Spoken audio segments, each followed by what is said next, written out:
upper hand on many of the teams we cover this year. They're still a North Dakota team, and I feel it's worth mentioning that Fargo Post 2 played in the championship game of the Central Plains Regional Tournament this afternoon in Legion Baseball. It was Swisher, Iowa they faced off against in West Fargo, and Iowa had a 3-1 lead until the 5th inning, where Jackson Beeswinger sac fly ties it up at 3 runs apiece. It's 3-3 going into the 6th, and that's where Post 2 showed what champions are made of. This ball gets behind the backstop, and Landon Meyer flies in to score the go-ahead run. It's Fargo's first lead of the game, and that same at-bat, Charlie Kalbriner hits this into left field.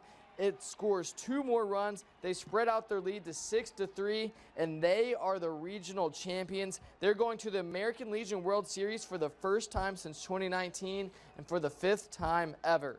And speaking of World Series, the Williston All-Stars are playing in the Babe Ruth World Series in Glen Allen, Virginia. That's U13. They dropped today's match against Lutz, Florida, 7-5. They'll have the day off tomorrow, but we'll be back in action on Tuesday.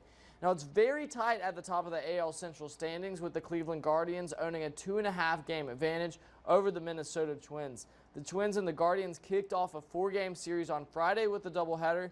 The Twins won both games on Friday before losing in a close one last night. The Guardians were on a 6-game losing streak before beating the Twins last night, and today it was the Twins who struck first. That's Byron Buxton crushing this ball over the left field wall. Minnesota will step in front after 2 innings played. And then at the top of the 4th, the Guardians would level the score. That's Ramirez skying this one up and over that high wall. That ball is a goner. It's now 1 apiece, and it stayed at 1 apiece until the top of the 6th, where David Fry sends this one to deep left center.